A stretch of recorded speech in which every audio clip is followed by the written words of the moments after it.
The music was a river of gold, flowing through the grand ballroom of Silverwood Keep, and Clara, for a brief and glorious moment, was floating upon it.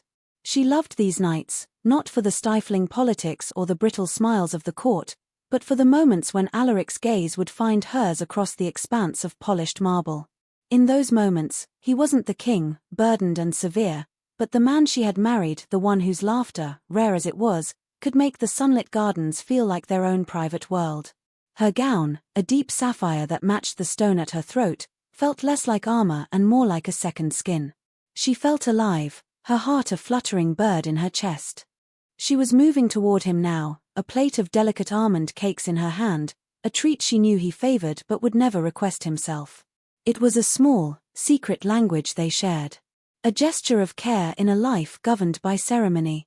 He was speaking with the formidable Duke of Blackwood, his posture rigid, his expression a mask of regal indifference. But she saw the tension in his jaw, the faint line between his brows. He was tired. The trade negotiations had been dragging on for weeks, and the Duke was a notoriously stubborn man. Clara's steps quickened with a surge of protective tenderness. She would offer the cakes, a silent message of support, and perhaps her presence would soften the Duke's granite demeanor, if only for a moment.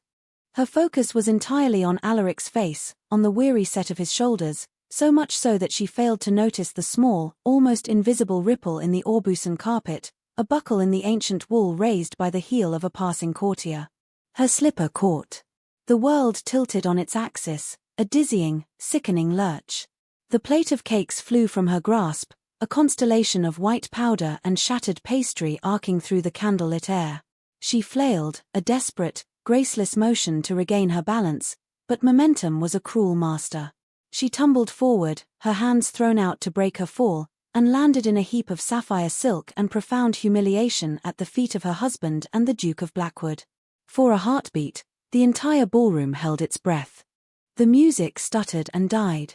1,000 pairs of eyes, like 1,000 sharp needles, pricked her skin. The only sound was the faint, mocking tinkle of a silver fork skittering across the marble floor. Shame was a physical thing, a hot, creeping tide that flooded her cheeks and burned behind her eyes. She could feel the Duke's stare, cold and assessing. But it was Alaric's silence that truly terrified her. She pushed herself up, her movements clumsy with haste and mortification, her hands trembling as she tried to smooth her ruined gown. She finally dared to look up at him. The man she loved was gone. In his place stood the king, and his face was a storm cloud carved from ice. His eyes, the color of a winter sky, held no warmth, no flicker of concern, only a cold, annihilating fury. He did not offer a hand. He did not ask if she was hurt. He simply watched her, his expression making it clear that her physical state was irrelevant. It was her failure that mattered. The Duke of Blackwood, ever the diplomat, cleared his throat. A minor slip, Your Majesty. The carpets in these old castles can be treacherous. His voice was smooth, but his eyes held a glint of something she couldn't name, pity, or perhaps satisfaction. It didn't matter. Alaric ignored him completely. His focus was a physical weight pressing down on Clara, pinning her in place. He took a step forward, his voice a low, venomous snarl meant for her ears alone, yet it seemed to echo in the cavernous silence of the hall. You are a stain on my dignity, he hissed, each word a perfectly crafted dart of poison.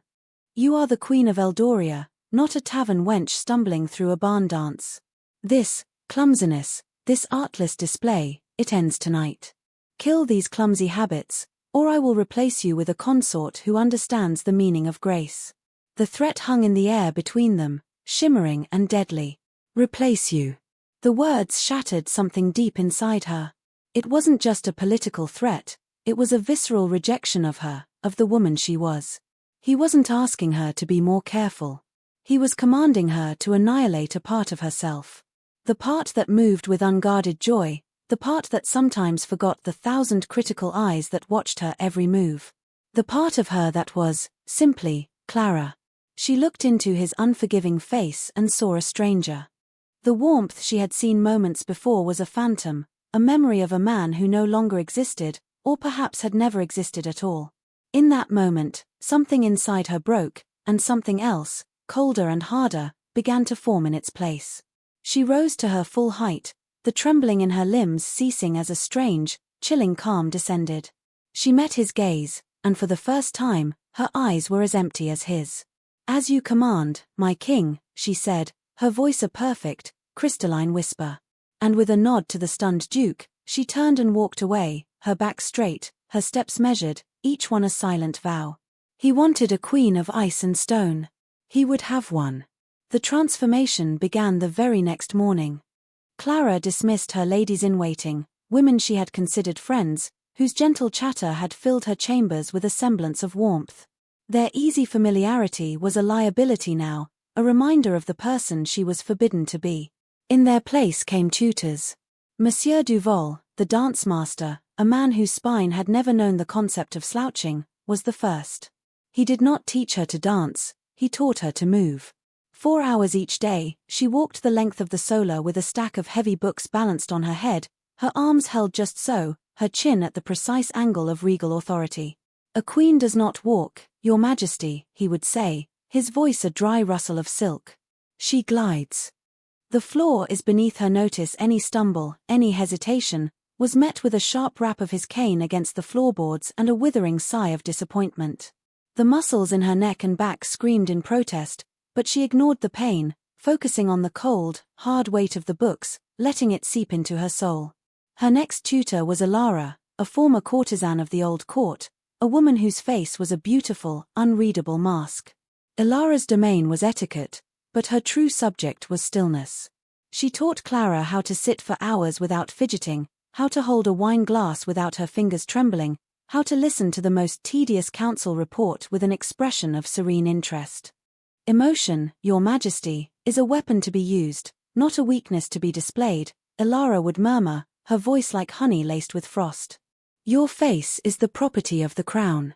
It must reveal only what you intend it to reveal." They practiced in front of a large, gilt mirror. Clara watched herself for hours, learning to tame the flicker of a smile, to banish the furrow of a brow, to empty her eyes of all but a placid, impenetrable calm. She watched the Clara she knew fade away, replaced by a polished, perfect stranger. Her voice was the final frontier.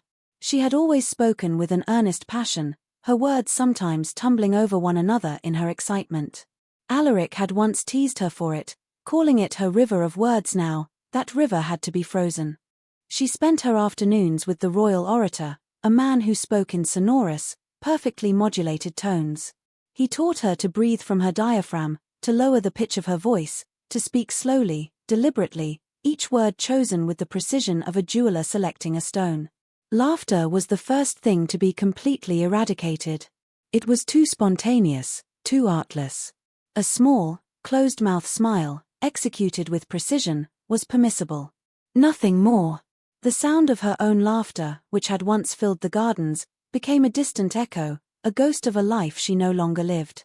3 weeks into her training, Alaric found her in the library after midnight. She was practicing her walk, a single candle her only light, the shadows stretching like grasping fingers around her. He had stopped, his expression unreadable in the gloom. "Clara," he had said, his voice softer than she had heard it in weeks. "It is late." She had paused, turned, and executed a perfect, shallow curtsy. "My king," she replied, her voice the cool, measured tone she had practiced for 100 hours. "I was merely correcting a flaw in my posture. I will not allow it to happen again." He had stared at her, a flicker of something, confusion, regret, in his eyes. He had taken a step toward her, his hand slightly outstretched. She did not flinch or recoil. She simply remained still, a statue of alabaster and moonlight, waiting for his command. The space between them, once filled with easy affection, was now a chasm of perfect, silent etiquette. His hand dropped to his side. "Very well," he had said, his voice suddenly clipped. And he had turned and left her alone in the darkness. She stopped touching him. It was not a conscious decision, not an act of rebellion. It was simply a consequence of the new rules that governed her existence. A queen did not initiate contact. Her hands, once so quick to smooth his brow or rest on his arm, were now kept gracefully clasped at her waist. When they walked together, she maintained the prescribed distance, a foot of empty air separating them like a wall of glass. In their bed, she lay perfectly still on her side, a marble effigy in the moonlight, her breathing even and slow. She no longer reached for him in the night, no longer sought the warmth of his body. Her own body had become a fortress, and its gates were sealed. The clumsy girl who tripped on carpets was dead. The passionate woman who loved her husband was buried with her. In their place stood the Queen of Eldoria, flawless, graceful, and utterly, terrifyingly silent. She was everything he had commanded her to be. A perfect jewel, polished until every facet was sharp and brilliant, and all the light within it had been extinguished. The first time he saw the result of his command in its full, horrifying glory was at a meeting of the small council, 2 months after the fateful ball. Clara had never attended these meetings before. She had claimed, with a laugh that he now recalled with a painful ache, that the discussion of grain tariffs and border disputes made her head spin. But today, she had entered the council chamber behind him, her movements a fluid, silent poem. The assembled lords, grizzled and cynical men who had seen kings come and go, fell silent. They stared. She was wearing a gown of severe grey silk, her hair swept up in an intricate arrangement of braids that left her neck long and vulnerable, yet she looked as impenetrable as the castle walls. She took her seat beside his throne, her back ramrod straight, her hands folded serenely in her lap. Lord Valerus was droning on about a dispute over lumber rights in the Northern Territories. It was a tedious, circular argument he had made a dozen times before. Normally, Alaric would have seen Clara's attention begin to wander. She would have subtly shifted in her seat, or her eyes would have drifted to the patterns of sunlight on the floor. He would have felt a small, secret smile touch his own lips at her barely concealed boredom. But today, she sat as still as if carved from marble. Her gaze was fixed on Valerus, her expression one of placid, unwavering attention. She did not blink. She did not move. She simply was. Alaric found his own attention drifting, not from the tedious report, but to the woman beside him. He studied her profile, the perfect, classical line of her nose, the smooth column of her throat. She was beautiful. More beautiful, he supposed, than she had ever been. A masterpiece of regal perfection. A queen for poets to praise and painters to capture. The Duke of Blackwood, the same man who had witnessed her fall, leaned forward. "Your Majesty," he said, his voice laced with a newfound respect. "The Queen's presence lends a certain gravity to our proceedings." A model of decorum. Alaric nodded, a tight, automatic gesture. He felt a flicker of pride. This is what he had wanted. A queen who commanded respect, who betrayed no weakness, who was his equal in station and in bearing. He had ordered her to kill her habits, and she had obeyed with a terrifying efficiency. He had demanded a queen, and she had forged one from the ashes of the woman he had married. But as the meeting dragged on, the pride began to curdle into a strange, hollow unease. Her stillness was not serene, it was absolute. Her silence was not thoughtful, it was empty. He watched her for a full 5 minutes, and in that time, the only thing that moved was the slow, rhythmic rise and fall of her chest. She was breathing. It was the only proof he had that she was still alive. Later that evening, he sought her out on the battlements. The sun was setting, bleeding crimson and gold across the western sky. It was a view she had always loved. She used to lean against the cold stone, her hair catching the wind, and talk for hours about nothing and everything. He found her standing there, but she was not looking at the sunset. She was staring straight ahead, her hands clasped behind her back, her posture as rigid as a soldier's. He came to stand beside her, the familiar scent of lavender and rose from her skin now so faint it was barely there. "The sunset is beautiful tonight," he said, his voice feeling loud and clumsy in the quiet air. "Yes, Your Majesty," she replied, her gaze not shifting. Her voice was calm, pleasant, and utterly devoid of feeling. It was the voice she might use to comment on the weather with a foreign ambassador. He tried again, a desperate edge creeping into his tone. "Do you remember the first time we stood here? You told me you thought the clouds looked like a fleet of burning ships, a ghost of a memory, one he had cherished." Her answer came without a moment's hesitation, as if recited from a book. "I do not recall, Your Majesty.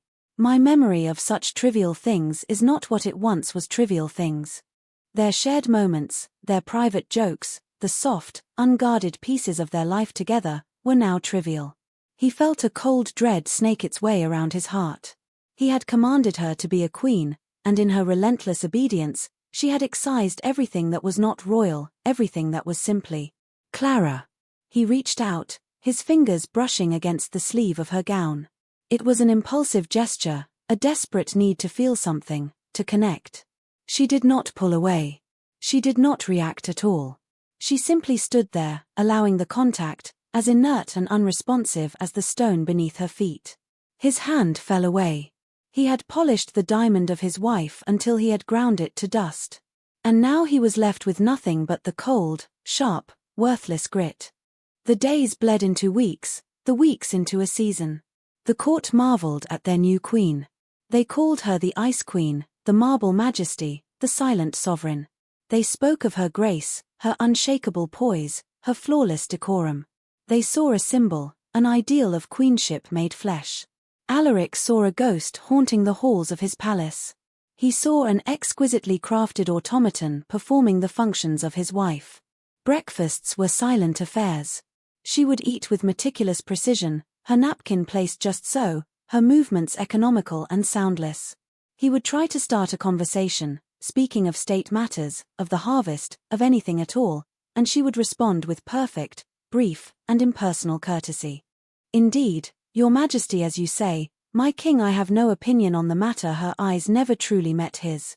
They would focus on a point just over his shoulder, or on the knot of his cravat. It was a subtle but complete erasure of him as a person. He was her king, her sovereign, the source of her commands, but he was no longer her husband. The silence between them grew, a living entity that filled every room they shared. It was heaviest in their bedchamber. He would watch her at her vanity, her lady's maid brushing out her long, dark hair. Clara would sit perfectly still, her eyes on her own reflection in the mirror, but her expression was blank. There was no pleasure in the ritual, no vanity, only a quiet, patient endurance. When she came to bed, she would lie down, fold her hands over the coverlet, and close her eyes. Sleep seemed to claim her instantly, a seamless transition from stillness to absolute stillness. But Alaric knew she was often awake. He could feel the rigid control in her body even in the darkness, the careful, shallow breaths she took. He would lie there for hours, the space between them a frozen river, aching with the desire to reach out, to shake her, to scream until a flicker of the old Clara returned. But he did not. What could he say? I have changed my mind. The command is rescinded. How could he order her to feel again, when he was the one who had commanded her to stop? One afternoon, he found a small, forgotten book of poetry in a dusty corner of the library. It was one she had loved, its pages softened with use, the corners of her favorite verses still faintly turned down. He brought it to her chambers, a foolish, hopeful tremor in his hand. She was arranging flowers in a vase, her movements precise, each stem placed with geometric accuracy. The resulting bouquet was beautiful, symmetrical, and completely lifeless. I found this, he said, holding out the book. I thought you might like to have it back. She turned, her eyes glancing at the book and then to his face, her expression unchanging. Thank you, Your Majesty, she said, her voice a cool, smooth stone. She took the book from him, her fingers brushing his for a fraction of a second. Her skin was cool. She did not open it. She simply placed it on a nearby table, aligning its spine perfectly with the edge. It was just another object in a perfectly ordered room. The gesture was more devastating than any angry words could have been. He had not just taken her laughter and her grace, he had taken her joy, her passions, her very self, and she had let him. She had handed him the pieces of her soul, and he had commanded her to throw them away. The hollowness inside him became a chasm, an emptiness so vast he feared it might swallow him whole. He looked at the perfect queen he had created, and for the first time, he truly understood the monstrous nature of his own pride. The grand banquet was meant to be the pinnacle of his reign, a celebration of the new trade alliance with the Southern Isles. The great hall was a masterpiece of opulence. Banners of gold and crimson hung from the rafters, and 1,000 candles glittered in the chandeliers, their light reflecting off the polished silver and sparkling crystal that covered the long tables. The air was thick with the scent of roasted meats, mulled wine, and expensive perfume. The drone of 100 conversations, punctuated by bursts of laughter and the music of a string quartet, created a symphony of success. Alaric sat at the head of the high table, a golden circlet on his brow, the weight of his crown and his kingdom on his shoulders. And beside him, his queen was a vision of perfection. She wore a gown of spun silver that seemed to drink the candlelight, and a necklace of diamonds glittered like frozen stars at her throat. Her hair was a marvel of engineering, a complex structure of coils and braids held in place by dozens of pearl-tipped pins, all of it surmounted by the heavy, ornate queen's crown. She was breathtaking. Every lord in the hall stole glances at her, their expressions a mixture of awe and admiration. She was the perfect consort, a testament to his power and taste. And as Alaric looked at her, a wave of such profound and desperate misery washed over him that he felt his breath catch in his chest. She sat like a statue.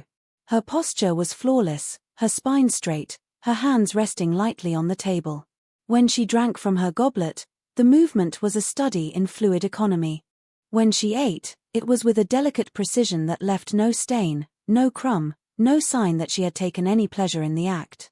She listened to the prattling of the Southern ambassador on her right with an expression of serene interest, inclining her head at the appropriate moments, offering a murmured, "Indeed," or "How fascinating," but her eyes, the beautiful dark eyes that had once danced with mischief and warmth, were vacant. They were like polished stones, reflecting the candlelight but holding none of it within. He watched her for what felt like an eternity, his own food growing cold on his plate. He saw the perfection everyone else admired, but he saw the cage beneath it. He saw the pins in her hair not as decoration, but as nails holding her together. He saw the crown not as a symbol of her station, but as a leaden weight pressing her down into this cold, silent abyss. He remembered a time, at a much smaller, less formal feast, when she had laughed so hard at a joke told by his court jester that wine had come out of her nose. He remembered the horrified gasp she'd given, the blush that had flooded her cheeks, and then the way her eyes had met his across the table, sparkling with shared, uninhibited mirth. He had fallen in love with her all over again in that moment. That woman was gone. He had murdered her. He had taken that vibrant, living, beautifully imperfect woman and replaced her with this cold, beautiful doll. The thought was a physical blow. The drone of conversation faded. The rich food tasted like ash in his mouth. He could not bear another moment of it. He could not sit beside this perfect stranger and pretend this was a victory. He pushed his chair back, the harsh scrape of wood on stone cutting through the noise of the hall. Every head turned toward him. A hush fell over the room. He stood, his knuckles white where he gripped the edge of the table. His voice, when he spoke, was not the measured tone of a king.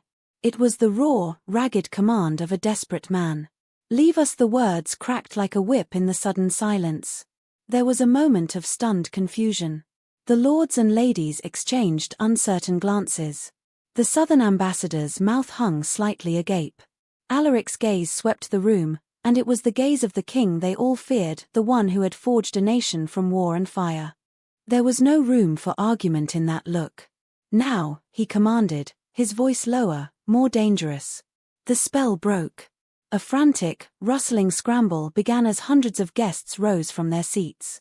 Chairs scraped, goblets clattered, and a river of silks and velvets flowed toward the great oaken doors.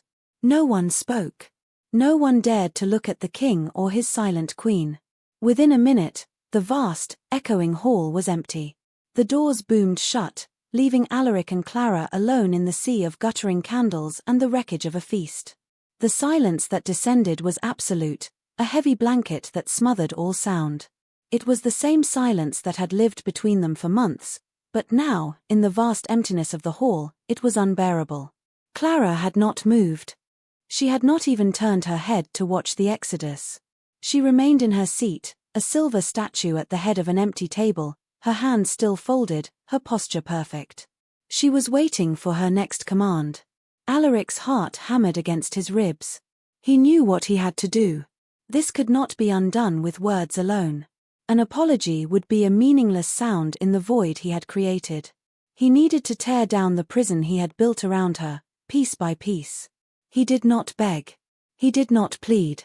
He walked. He moved from behind the high table, his steps echoing on the stone floor. He walked the length of the dais until he stood behind her chair. She did not tense. She did not acknowledge his presence in any way.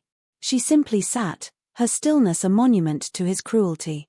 He reached out, his hands trembling slightly, and his fingers brushed the cold, heavy gold of her crown. For a moment, he hesitated. This was the symbol of everything he had demanded she become.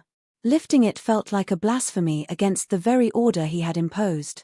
He took a breath, his resolve hardening. Gently, deliberately, he took hold of the crown and lifted it from her head. It was heavier than he expected. He set it down on the table with a soft, metallic thud. The sound was deafening in the silence. Without the crown, her hair looked impossibly complex, a fortress of braids and coils. His work was not done. He moved to stand in front of her, forcing her to look at him, but her gaze remained fixed on the space just past his shoulder. "Clara," he whispered, his voice rough with unshed tears. She did not respond. Her face was a perfect, beautiful mask. He reached for her hair. His fingers, clumsy and large, fumbled with the first pearl-tipped pin. It was sunk deep into a tight coil of hair. He worked it free, his touch surprisingly gentle. He pulled it out and laid it on the table beside the crown. He moved to the next one, and the next. One by one, he began to dismantle the perfect, rigid structure. A thick strand of dark hair, freed from its prison, fell softly against her cheek. She flinched, a tiny, almost imperceptible tremor. It was the first genuine reaction he had seen from her in months, and it gave him a surge of desperate hope.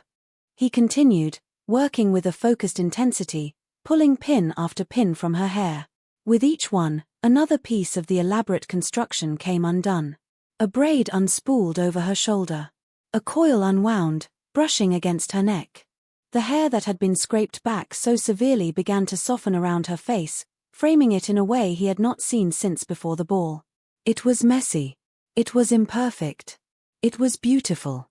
He kept going until the last pin was removed and her hair, all of it, cascaded down around her shoulders, a heavy, dark curtain of silk, smelling faintly of lavender. It fell across her face, shielding her from his view. He knelt before her, so their eyes were on the same level. He gently pushed a stray lock of hair from her cheek. "I commanded you to be a queen," he admitted, his voice cracking, the words tasting like poison and regret. "I told you to be perfect. To be flawless. And you, in your terrible, beautiful obedience, you did exactly as I asked." He looked at the statue he had made, and his heart broke. "Now," he said, his voice dropping to a raw, ragged plea. "Now I command you to stop." He saw a flicker in the depths of her empty eyes. A spark. A memory of light. "I don't want the statue," he choked out, the admission tearing through him. "I don't want the Ice Queen. I want my wife. I want Clara." For a long moment, she said nothing. She simply stared at him, her face half hidden by the beautiful chaos of her hair. He saw the smooth, placid mask she had worn for so long begin to fracture. It started with a tremor in her lower lip, a tiny, uncontrollable quiver. Then her perfect posture wavered, her shoulders slumping just a fraction of an inch. A single tear welled in her eye, impossibly bright in the candlelight, and traced a slow, glittering path down her cheek. It was a crack in the dam. And then another tear followed, and another. The mask did not just crack, it crumbled. It disintegrated into dust, revealing the raw, wounded, terrified woman beneath. A sound escaped her lips, a choked, broken sob that was the most beautiful thing he had ever heard. It was a sound of pain, of release, of life. She launched herself from the chair and into his arms, her body racked with great, shuddering sobs.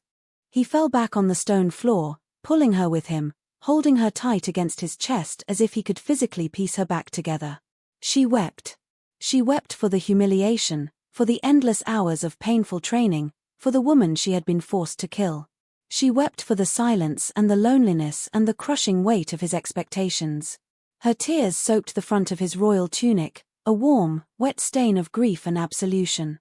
He buried his face in her messy, unpinned hair, inhaling the scent of her, the real scent of her, and whispered her name over and over again. "Clara. Clara. I'm sorry. I'm so sorry. They were inadequate words, pebbles thrown into a chasm of his own making, but they were all he had. He held her on the cold floor of the empty great hall, surrounded by the ghosts of a feast, and for the first time in months, he was not a king holding his queen. He was a man holding his wife, and he prayed to any god that was listening that it was not too late to find her again. He held her until the last of the 1,000 candles began to sputter and die, plunging the hall into a soft, forgiving gloom. The storm of her weeping slowly subsided into quiet, exhausted tremors. She was limp in his arms, her head resting on his shoulder, her breath catching in small, hiccuping sighs. He could feel the warmth of her body seeping through his clothes, a living, breathing heat that felt like a sunrise after a long, frozen night. He shifted, carefully, so he could look at her face. Her eyes were red-rimmed and swollen, her cheeks streaked with tears, her hair a wild tangle around her. She looked utterly broken and more beautiful than she had in the flawless silver gown. She looked real. Alaric, she whispered, her voice raw and fragile. It was the first time she had used his name in what felt like a lifetime. The sound of it on her lips was a balm to his soul. I tried, she said, her voice catching. I tried so hard to be what you wanted, I know, he murmured, his thumb stroking her tear-stained cheek. You were perfect. You were a perfect queen. And I was a fool. I was a cruel, proud fool. He pulled back slightly, needing her to see the truth in his eyes. I asked you to destroy the part of you that I loved the most. Your warmth. Your light. I saw it as a weakness, because I was afraid. Afraid of the whispers in court, afraid of looking weak myself. I tried to forge you into a weapon, a shield for my own pride, and I nearly destroyed you in the process. She didn't offer him easy forgiveness. She simply watched him, her gaze searching his face, looking for the man she had married beneath the king who had condemned her. He saw the pain there, but he also saw a flicker of something else, something tentative and fragile, understanding. He had been a king, ruling by command. Now, he had to be a husband, and learn to ask. Can you forgive me, Clara? He asked, the words feeling small and insufficient for the magnitude of his crime. Can we find our way back? She didn't answer with words. Instead, she lifted a trembling hand and laid it against his jaw. Her touch was hesitant at first, then firmer. It was not the inert contact of the statue, it was a choice. A connection. She leaned in and rested her forehead against his. They stayed like that for a long time, breathing together in the near darkness, the silence between them no longer a chasm but a shared space of quiet, fragile healing. There were no more commands to give. There was only the slow, difficult work of rebuilding, stone by painful stone, the kingdom of two they had once shared. The journey back was not a simple one. The next morning, Alaric awoke to find Clara's side of the bed empty. A sliver of panic, cold and sharp, pierced his chest. He rose and found her by the window, wrapped in a simple dressing gown, staring out at the dawn. Her hair was still loose, falling in soft waves down her back. When she heard him approach, she turned, and he saw her instinctively straighten her posture, the old training etched into her very muscles. But then she seemed to catch herself. She visibly relaxed her shoulders, a small, conscious act of defiance against the queen he had made. A wobbly, uncertain smile touched her lips. It was the first genuine smile he had seen in months, and it was like watching a flower bloom after a brutal winter. He did not command her to breakfast. He went to the kitchens himself, shocking the staff into stunned silence, and brought back a tray.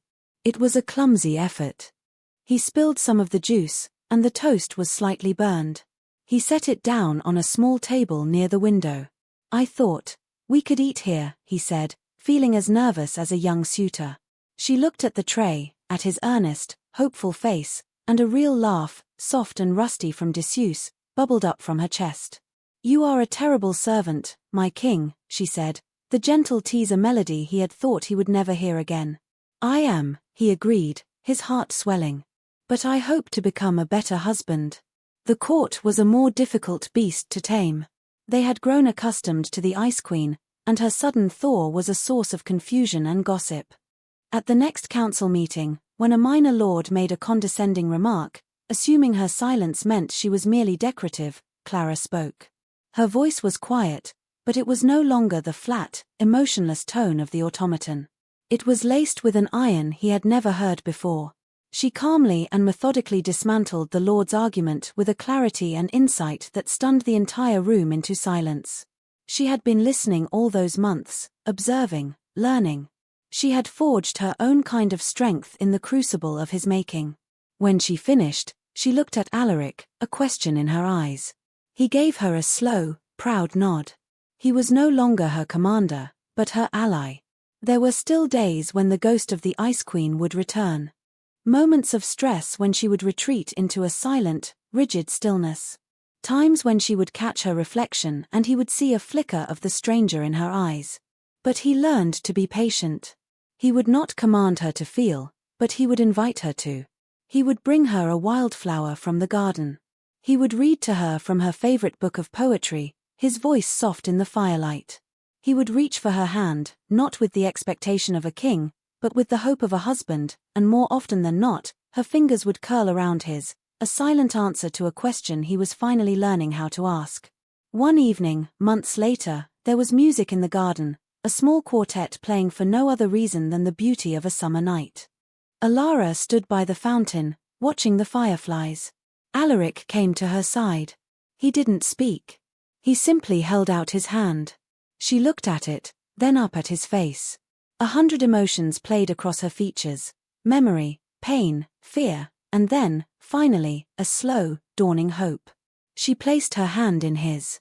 He led her to a small patch of open grass, and in the soft glow of the lanterns, he began to dance with her. It was not the formal, precise dance of the ballroom. It was a clumsy, gentle sway, a quiet shuffle under the stars. At one point, she stumbled, her foot catching on a root. She gasped, her body tensing for a moment in remembered fear. But Alaric only held her tighter. "It's all right," he murmured into her hair. "I've got you." She looked up at him, and in the starlight, he saw that her eyes were shining, not with tears of grief, but with a light he thought he had extinguished forever. She was not the clumsy girl he had shamed, nor the perfect queen he had created. She was Clara. She was his wife. And she was, finally, home.